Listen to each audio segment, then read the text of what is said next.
วัสดีค่ะชาวลัคนาราศีพฤษภยินดีต้อนรับสู่ Channel Poppy's Tarot นะคะ วันนี้เราก็จะมาทำคลิปภาพรวมความรักสำหรับเดือนเมษายน 2569 กันสำหรับคนโส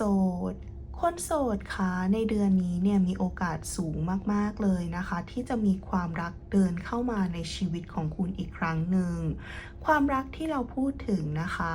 สามารถที่จะเข้ามาผ่านจากในเรื่องของการทำงานหรือว่าจะเข้ามาผ่านจากชีวิตประจำวันของคุณก็ได้เช่นเราเนี่ยเจอกันในร้านกาแฟที่เราชอบไปซื้อบ่อยๆหรือว่าเราเจอกันที่ตึกที่เราทำงานเจอที่อพาร์ตเมนต์คอนโดที่เราอยู่แบบนี้ก็ได้เหมือนกันนะคะคือมันจะต้องมีการเจอกันแบบตัวต่อตัวจะต้องมีอินเทอร์แอคชั่นกันนะคะเป็นความสัมพันธ์แบบนั้นเนาะไม่ได้เน้นไปในเรื่องของการเจอกันผ่านจากแอปหรือว่าโลกโซเชียลสักเท่าไหร่นะคะคนที่เราพูดถึงเนี่ยว่ากำลังจะเข้ามาในชีวิตของคุณนะคะเขาคนนี้เนี่ยเป็นคนที่โดดเด่นมากๆเลยนะเป็นคนที่หน้าตาดีนะคะเนี่ยดูสิได้เป็นไพ่ The Empress ขึ้นมาหน้าตาดีแต่งตัวเก่งนะคะเป็นคนที่รู้ว่าเสน่ห์ของตัวเองอยู่ตรงไหนแล้วจะดึงเสน่ห์ออกมายังไงนะคะเขาคนนี้เนี่ยมีบุคลิกที่แตกต่างไปจากคนอื่นๆที่คุณเคยเจอมานะคะสิ่งหนึ่งนะที่ทำให้เขาโดดเด่นแบบเหนือคนทั่วไปก็คือความใจดีของเขาค่ะคนคนนี้เนี่ยเป็นคนที่มีความอ่อนโยนมากๆเป็นคนที่ชอบช่วยเหลือคนอื่นเขาเนี่ยมักจะใจดีกับคนรอบตัวของเขาอยู่เสมอนะคะก็เลยทำให้เขาเป็นที่รู้จักของคนหลายๆคนแล้วก็เป็นคนที่สามารถเข้ากับคนได้ทุกเพศทุกวัยเลยผู้ใหญ่ก็เอ็นดูเมตตาเขาเด็กๆก็รู้สึกประทับใจในความใจดีของคนคนนี้นะคะมันเหมือนกับด้วยความที่เขาเป็นคนที่ nice มากๆก็เลยทำให้มีแต่คนชอบนะคะแล้วการที่คุณสองคนนะคะได้มาเจอกันในตอนแรกเรามองว่ามันไม่ใช่ love at first sight นะคะมันเป็นแค่ความรู้สึกประทับใจในตัวคนคนนี้เพราะว่าเหมือนกับเขาจะมีการเดินเข้ามาในชีวิตของเราแบบที่เราไม่ทันได้ตั้งตัวนะคะเช่นเหมือนกับเราทำอะไรตกอย่างเงี้ยค่ะแล้วก็เขามาหยิบให้เราแล้วก็ยิ้มให้เรามันก็เป็นแค่ความรู้สึกที่ว่าคนนี้ nice จังเลยนะคะคือไม่ได้รู้สึกว่าแบบโอ้โหตกหลุมรักอยากที่จะสานความสัมพันธ์ทันทีทันใดมันไม่ได้เป็นความรู้สึกแบบนั้นแต่โชคชะตาค่ะจะทำให้คุณสองคนได้มาเจอกันบ่อยๆแล้วพอคุณได้มาเจอกันบ่อยๆได้คุยได้เหมือนกับมีอินเทอร์แอคชั่นกันบ่อยๆค่ะความใจดีของเขาความไนซ์ของเขาตรงนี้เนี่ยแหละค่ะที่มันจะทำให้ความรู้สึกดีๆมันเกิดขึ้นนะคะความรู้สึกดีๆมันก็จะค่อยๆพัฒนาไปเป็นความรู้สึกชอบแล้วก็เป็นความรู้สึกที่ว่าเราอยากที่จะทำความรู้จักคนคนนี้ความสัมพันธ์ตรงนี้ค่ะมันเป็นความสัมพันธ์ที่อาจจะต้องใช้เวลาหน่อยเนาะในการที่เราจะสร้างความรู้สึกดีๆขึ้นมานะคะมันเป็นอะไรที่แบบใช้เวลาเนี่ยเพราะว่าเป็นไพ่ The Temperance ขึ้นมาด้วยนะคะมันเป็นความสัมพันธ์ที่ถ้าสมมติว่าเรามีความอดทนมากพอค่ะมันจะทำให้เราสามารถที่จะสานต่อกันได้แต่ถ้าสมมติว่าเราไม่มีความอดทนมากพอนะคะความสัมพันธ์ตรงเนี้ยมันจะเปลี่ยนไปเป็นความสัมพันธ์ที่แบบฉาบฉวยทันทีเลยนะคะเพราะว่าคนคนนี้เขาเหมือนกับด้วยความที่มีคนชอบเขาเยอะมากๆค่ะมันก็ค่อนข้างยากสำหรับเขาเหมือนกันนะที่จะหาคนจริงใจนะคะเขาก็ไม่ได้เป็นคนที่ไม่ดีนะเพียงแต่ว่าเหมือนกับในเรื่องความรักค่ะถ้าสมมติว่าใครเข้าไปหาเขาแล้วก็ทำให้เขาเห็นว่าอยากที่จะมีความสัมพันธ์แบบฉาบฉวยอะไรอย่างเงี้ยคือเขาก็ไม่ได้ปิดกั้นนะคะแต่เขาก็จะเก็บไว้ไปอยู่ในแบบฉาบฉวยโซนเลยคือไม่ได้คิดว่าจะพัฒนาไปเป็นคนคุยหรือว่าคนรักในอนาคตแน่ๆนะคะคือเราก็ต้องระวังตรงนี้เอาไว้เนาะอยากให้คุณได้เจอแต่ด้านดีๆของเขานะคะเขาเป็นแค่คนปกติทั่วไปที่ ที่มีด้านที่เป็นสีเทาด้วยนะคะไม่ใช่ขาวไปหมดหรือว่าไม่ได้ดำไปหมดเนาะคนที่เราพูดถึงนะคะเขาคนนี้เนี่ยสามารถที่จะเป็นชาวธาตุน้ำได้ก็อย่างเช่นชาวลัคนาราศีกรกฎพิจิกแล้วก็มีนเป็นชาวลัคนาราศีสิงห์แล้วก็ธนูก็ได้เหมือนกันนะคะเดี๋ยวเราขอดูไพ่ Oracles เพิ่มเติมหน่อยเนาะว่าไพ่เนี่ยมีอะไรอยากที่จะบอกเราอีกสำหรับไพ่ใบแรกนะคะเราได้เป็นไพ่ My Reading นะคะไพ่ใบเนี้ยบอกเรานะบอกว่าความสัมพันธ์ระหว่างคุณกับคนที่กำลังจะเข้ามาค่ะมันเป็นความสัมพันธ์ที่ทั้งสองฝ่ายจะพยายามอ่านใจกันหนักมากเลยนะมันจะมีช่วงเวลาหนึ่งที่ต่างฝ่ายต่างก็รู้สึกว่าอีกฝ่ายหนึ่งรู้สึกยังไงกับเรานะคะแล้วก็มันจะเป็นช่วงเวลาที่คุณสองคนนะคะจะได้รับรู้ใจของตัวเองว่าเรารู้สึกกับคนคนนี้มากกว่าการที่จะเป็นแค่คนรู้จักกันธรรมดาเขาทำให้เรารู้สึกพะวงเขาทำให้เรารู้สึกว่าเราไม่เป็นตัวของตัวเอง Calling in your soulmate นะคะคนคนนี้คุณได้ไปขอมาจากที่ไหนหรือเปล่าคะเพราะว่าไพ่ขึ้นมานะว่ามีโอกาสสูงมากๆเลยค่ะที่สิ่งศักดิ์สิทธิ์เป็นคนที่ส่งเขาเข้ามาในชีวิตของคุณ attraction ระหว่างคุณสองคนนะคะมันมีแรงดึงดูดสูงมากๆเลยนะเนี่ยดูสิเป็นไพ่ The Devil ขึ้นมาแล้วก็เป็นไพ่ The Temperance ขึ้นมาด้วยนะคะมันเป็นแรงดึงดูดที่ยากที่จะต้านทานนะคะถ้าสมมติว่าเราเข้าหากันและกันแบบผิดวิธีความสัมพันธ์ตรงเนี้ยมันมีโอกาสที่จะเป็นความสัมพันธ์ที่เต็มไปด้วยความหลงไหลหรือว่าเป็นความสัมพันธ์ที่ท็อกซิกได้ในอนาคตถ้าเราไม่ระวังนะคะแต่ถ้าสมมติว่าเราระวังเราค่อยๆที่จะเข้าหากันแบบที่มันควรที่จะเป็นนะคะมันก็จะทำให้ความสัมพันธ์ตรงนี้มันสามารถไปต่อระยะยาวแบบที่มีความเฮลตี้ได้ trust นะคะไพ่อยากให้คุณเชื่อใจตัวเองให้มากๆนะคะ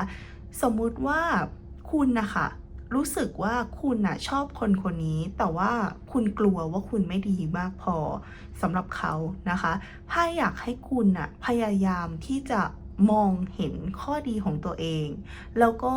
พยายามเชื่อใจตัวเองให้เยอะๆเชื่อในการตัดสินใจของเรานะคะอย่าไปฟังเสียงคนอื่นหรือว่าอย่าเอาคำพูดของคนอื่นมาทำให้ตัวของเราค่ะไม่กล้าที่จะตัดสินใจอันนี้นะคะก็เป็นการพยากรณ์สำหรับคนโสดเดี๋ยวเราขอไปต่อนะคะกับการพยากรณ์สำหรับคนที่มีคนคุยสำหรับคนที่มีคนคุยความสัมพันธ์ระหว่างคุณกับคนคุยในช่วงที่ผ่านมาค่อนข้างที่จะมีเรื่องดราม่าเกิดขึ้นมากมายนะคะมันเป็นช่วงเวลาที่คุณเนี่ยค่อนข้างอึดอัดใจแล้วก็รู้สึกเครียดไม่รู้ว่าจะหาทางออกให้กับปัญหายังไงดีเพราะว่าความสัมพันธ์ระหว่างคุณกับคนคุยมันมีบุคคลที่3ที่จะพยายามเข้ามาแทรกแซงอยู่ตลอดเวลาแล้วบุคคลที่3คนนี้ค่ะมักจะเข้ามาในรูปแบบของเพื่อนหรือว่าคนที่พยายามทำตัวเป็นเพื่อนของตัวคนคุยของคุณนะคะเขาพยายามที่จะสวมหน้ากากแบบใส่เสื้อเข้ามาแล้วก็ทำให้ตัวคุณกับคนคุยเข้าใจผิดกันอยู่บ่อยๆคุณเองพยายามที่จะทำให้คนคุยเห็นนะคะว่าคนคนนี้เขาแบบคิดไม่ซื่อนะหรือว่าเขาไม่ค่อยบริสุทธิ์ใจแต่ว่าตัวคนคุยของคุณนะคะเหมือนเขารู้จักอีกฝ่ายมานานมากๆเคยมีการช่วยเหลือกันมาก่อนเคยมีโมเมนต์ที่ดีๆด้วยกันมาก่อนมันก็เลยทำให้เขาไม่ได้เชื่อคุณนะคะแล้วก็เหมือนค่อนข้างสปอยอีกฝ่ายหนึ่งมากๆจนทำให้คุณเนี่ยรู้สึกว่าโอ้โหไม่ไหวรู้สึกว่าตัวคนคุยออกแนวให้น้ำหนักคน2คนในชีวิตแบบไม่เท่าเทียมกันคุณรู้สึกว่าคุณไม่ค่อยได้รับน้ำหนักที่มันสมควรที่จะได้รับนะคะเนี่ยดูสิเป็นไพ่6เหรียญขึ้นมาคนหนึ่งได้3เหรียญอีกคนหนึ่งได้2เหรียญนะคะมันไม่มีความยุติธรรมอยู่แล้วเนาะตรงนี้ คุณเนี่ยน้อยใจคนคุยนะคะแต่ทุกครั้งอะค่ะที่คุณน้อยใจตัวคนคุยอะเขาก็มักจะมาง้อคุณหรือว่าสรรหาวิธีการที่จะทำให้คุณเนี่ยหายโกรธหายนอยนะคะแล้วความสัมพันธ์อะมันก็วนลูปอย่างเงี้ยคือดีกันแล้วก็ทะเลาะกันแล้วก็ดีกันอีกครั้งหนึ่งมันไม่ได้มีการหาทางออกให้กับปัญหาอย่างแท้จริงมันก็เลยทำให้คุณเนี่ยมีคอนฟ lict กันอยู่ตลอดจากเรื่องเดิมๆจากคนเดิมๆนะคะในเดือนนี้เนี่ยมันเป็นเดือนที่ต้องบอกเลยนะว่าตัวคอนฟ lict อ่ะมันจะเกิดขึ้นแล้วก็มันจะเป็นช่วงเวลาวัดใจเลยเหมือนกันนะคะว่าคุณน่ะจะยังอยู่ต่อไหมในความสัมพันธ์ตรงนี้เพราะว่าจากไพ่คือคุณคิดหนักมากเพราะว่าตัวบุคคลที่3อะค่ะเหมือนเขาวางแผนมาแบบดีมากๆอะพยายามปั่นหัวพยายามปั่นประสาทคุณทำให้คุณหลุดแล้วทำให้คนคุยอะเหมือนเห็นด้านที่ไม่ดีของคุณนะคะเขาวางแผนมาหมดแล้วอะมันเหมือนกับตัวคุณอะพยายามที่จะใช้สตินะแต่ว่าบางทีก็ยังหลุดอยู่บ้างนะคะก็เลยทำให้ยังมีการทะเลาะกับตัวคนคุยอะไพ่อยากให้คุณนะคะพยายามที่จะเล่นเกมตอบแบบฉลาดนะคือให้คุณพยายามที่จะตั้งสติอะค่ะแล้วก็ทำตัวให้เหมือนเพื่อนของบุคคลที่3พยายามสนับสนุนนะคะอย่าทำตัวแบบเป็นศัตรูของเขาอะค่ะให้คนคุยของคุณเห็นเพราะถ้าสมมติว่าคุณยิ่งทำแบบนั้นอะมันยิ่งทำให้ตัวคนคุยเชื่อบุคคลที่3เข้าไปอีกนะคะว่าคุณอะเหมือนมีอคติกับเพื่อนเขาอะไรแบบนี้ยิ่งคุณพยายามแสดงความเป็นมิตรมากเท่าไหร่อ่ะมันจะยิ่งทำให้บุคคลที่3เขาเผยความจริงออกมาเองอ่ะคุณไม่จำเป็นที่จะต้องทำอะไรเลยเพราะว่าอีกฝ่ายหนึ่งคือเขาคิดไม่ดีกับคุณก่อนนะคะตัวคนคุยของคุณนะเขาคนนี้เนี่ยสามารถที่จะเป็นชาวธาตุน้ำได้ก็อย่างเช่นชาวลัคนาราศีกรกฎพิจิกแล้วก็มีนชาวลัคนาราศีสิงห์แล้วก็ชาวลัคนาราศีธนูนะคะเดี๋ยวเราขอดูไพ่ Oracles เพิ่มเติมหน่อยว่าไพ่เนี่ยมีอะไรอยากที่จะบอกเราอีกสำหรับไพ่ใบแรก fertility นะคะเนี่ยค่ะดูสิมันมี potential สูงมากๆเลยนะในความสัมพันธ์ระหว่างคุณกับคนคุยนะคะถ้าคุณสองคนน่ะทำงานหนักมากพอในความสัมพันธ์ตรงนี้นะคะทำงานหนักในการที่จะประคับประคองกันและกันไว้ในชีวิตมันมี connection มันมี passion มันมีความรู้สึกดีๆในความสัมพันธ์ตรงนี้มันมีแรงดึงดูดที่มันยากนะในการที่จะทำลายนะคะเพียงแต่ว่าหลายๆครั้งอะค่ะเหมือนพอเราโดนปั่นหัวจากบุคคลที่3อะมันทำให้แทนที่เราจะได้มีโมเมนต์ดีๆกับคนคุยก็กลายเป็นการทะเลาะกันแทนนะคะต้องพยายามแก้ไขตรงนี้ให้ได้นะคะ Pay attention to the red flags เนี่ยดูสีไพ่ก็ขึ้นมาเตือนอีกใบหนึ่งนะคะว่าปัญหาที่เรากำลังเจออยู่นะมันควรที่จะถูกกำจัดหรือว่าควรที่จะถูกแก้ไขก่อนที่ความสัมพันธ์ระหว่างคุณกับคนคุยจะถูกพัฒนาไปเป็นคนรักในอนาคตถ้าสมมติว่ามันไม่ถูกแก้ไขปัญหาตรงนี้ค่ะจะกลายเป็นปัญหาที่ใหญ่มากขึ้นในวันข้างหน้า heart to heart conversations นะคะไพ่อยากให้คุณค่อยๆเปิดใจคุยกับคนรักแต่ว่าอยากให้คุณพยายามคุยแบบที่ใช้ทริคหน่อยนะคะอย่าตรงเกินไปเพราะว่าคนคุยของคุณเหมือนอย่างที่บอกเขาก็ค่อนข้างที่จะไว้ใจคนในชีวิตของเขานะคะเขาต้องใช้เวลาในการที่จะเชื่อใจคุณมากกว่านี้มันเหมือนคุณต้องค่อยๆเบิกทางไปเรื่อยๆนะคะระหว่างเนี้ยอยากให้คุณพยายามที่จะนิ่งให้ได้มากที่สุดยิ่งคุณนิ่งได้เท่าไหร่อีกฝ่ายหนึ่งจะไม่สามารถปั่นหัวคุณได้นะคะ engagement ความสัมพันธ์ระหว่างคุณกับคนคุยมันมีโอกาสสูงมากๆเลยนะที่จะได้พัฒนานะคะมันเป็นความสัมพันธ์ที่คนสองคนรู้สึกดีต่อกันมากๆถามว่าคนคุยเขารู้สึกยังไงกับคุณบอกได้เลยนะว่าเขารู้สึกดีกับคุณมากๆนะคะรู้สึกแบบหึงหวงคุณรู้สึกว่าแบบคุณเป็น เป็นคนที่เขาโฟกัสด้วยมากที่สุดนะคะเพียงแต่ว่าเขาอะเหมือนเป็นคนใจดีอะค่ะแล้วด้วยความที่เขาใจดีกับคนในชีวิตของเขาใจดีกับคนรอบตัวมันทำให้เขา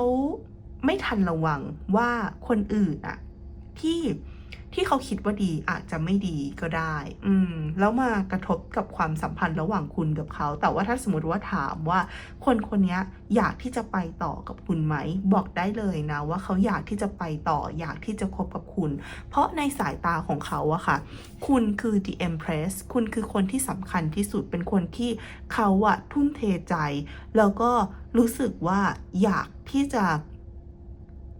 ะสานความสัมพันธ์อยากที่จะมีอนาคตร่วมกันเป็นคนนั้นของเขานะคะอันนี้นะคะก็เป็นการพยากรณ์สำหรับคนที่มีคนคุยเดี๋ยวเราขอไปต่อนะกับการพยากรณ์สำหรับคนที่มีคู่สำหรับคนที่มีคู่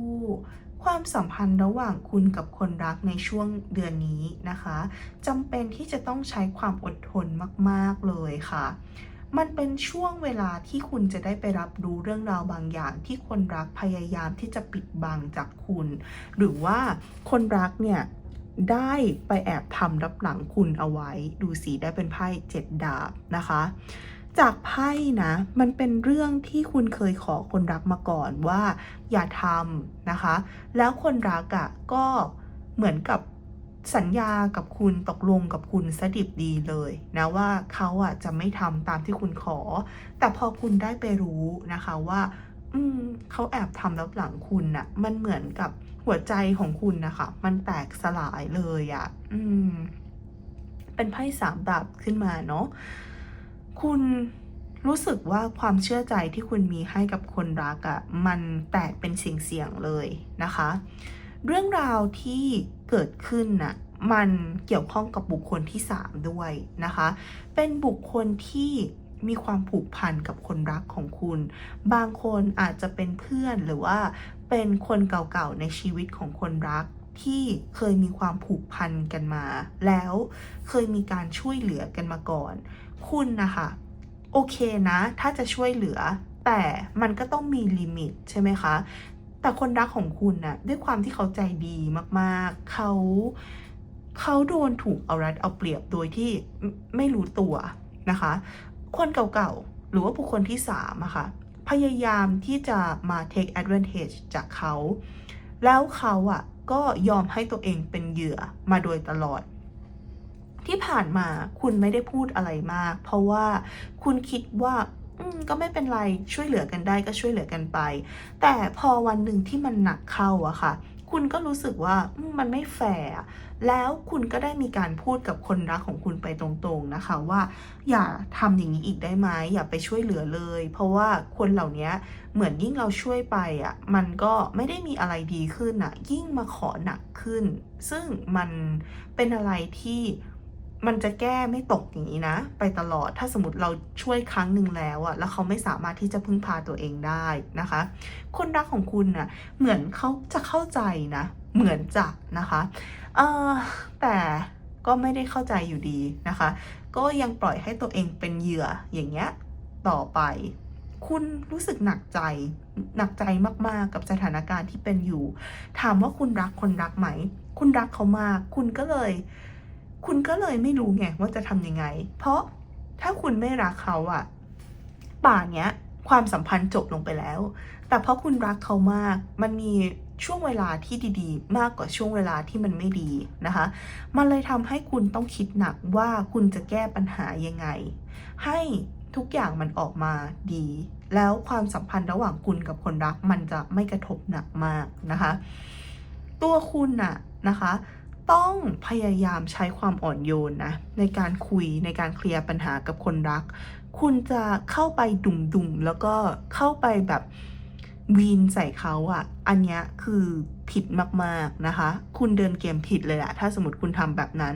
ไพ่อยากให้คุณใช้ความอ่อนโยนนะคะพยายามคุยกับเขาพยายามที่จะยกตัวอย่างขึ้นมาให้เขาเห็นหรือว่าบางคนคือโชว์หลักฐานนะคะทำอะไรที่มันพิสูจน์ได้มันเห็นแบบเป็นแฟกต์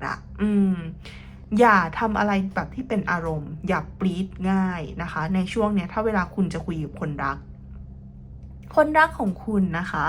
เขาคนนี้เนี่ยสามารถที่จะเป็นชาวธาตุน้ำได้ก็อย่างเช่นชาวลัคนาราศีกรกฎพิจิกแล้วก็มีนชาวลัคนาราศีสิงห์ชาวลัคนาราศีธนูนะคะเดี๋ยวเราขอดูไพ่ Oracles เพิ่มเติมหน่อยนะว่าไพ่เนี่ยมีอะไรอยากที่จะบอกเราอีกสำหรับไพ่ใบแรกนะคะ The Unseen โหมีอะไรหลายๆเรื่องนะคะที่มันถูกซ่อนเร้นเอาไว้โดยที่คุณไม่รู้เลยเนาะในช่วงที่ผ่านมาพอคุณได้รู้แล้วอะออกแนวแบบช็อกเลยนะคะ separation โอ้โหบางคนพอได้รับรู้แล้วนะคะมีความคิดที่อยากจะเลิกนะมีความคิดที่อยากจะเลิกกับคนรักมีความคิดที่จะแบบไม่ต้องมาเจอกันอีกเลยอะต่างคนต่างอยู่เพราะความเชื่อใจมันแบบหายไปหมดเลยนะคะ children คนรักของคุณบางคนเป็นคนใจอ่อนมากๆถ้าสมมติว่ามันเกี่ยวข้องกับเด็กหรือว่าเกี่ยวข้องกับสัตว์นะคะแล้วบุคคลที่3หรือว่าคนเก่าๆในชีวิตของเขาอะมักจะเอาตรงเนี้ยมาเป็นข้ออ้างเพื่อที่จะได้รับความช่วยเหลือจากเขาอาจจะเอาลูกหรือว่าอาจจะเอาเป็นเหมือนกับสัตว์อะไรอย่างเงี้ยมาร้องขอความน่าเห็นใจนะคะเลยทำให้เขาอะใจอ่อนตลอดเลย True Love นะคะในช่วงนี้เนี่ยมันจะเป็นบททดสอบนะว่าความรักของคุณนะคะมันจะเป็นแค่ความรักณชั่วขณะหนึ่งหรือว่าจะเป็นรักแท้ที่จะสามารถจับมือกันไปได้แบบระยะเวลายาวนานทุกอย่างมันขึ้นอยู่กับคุณแล้วนะคะว่าคุณจะทำงานหนักเพื่อที่จะฟื้นฟูความสัมพันธ์ตรงนี้หรือว่าคุณจะตัดแล้วก็เดินออกไปเลยนะคะทุกอย่างอ่ะมันอยู่ที่การตัดสินใจของคุณนะคะอันนี้เนี่ยมันก็เป็นการพยากรณ์สำหรับชาวลัคนาราศีพฤษภยังไงก็แล้วแต่นะคะการพยากรณ์ไม่มีอะไรที่มันจะตรงแบบเต็ม100%อย่างมากสุดก็70-80%หรือว่าอาจจะไม่ตรงเลยก็ได้อยากให้ใช้สติในการรับฟังแล้วก็รับชมกันถ้าชอบการพยากรณ์ในวันนี้นะคะก็อย่าลืมกดไลค์กดแชร์กด subscribe Channel Poppy's Tarot ด้วยจะได้ไม่พลาดการอัปเดตคลิปต่อๆไปวันนี้ขอบคุณมากๆเลยนะคะที่เข้ามารับฟังแล้วก็รับชมกันเจอกันคลิปต่อไปค่ะ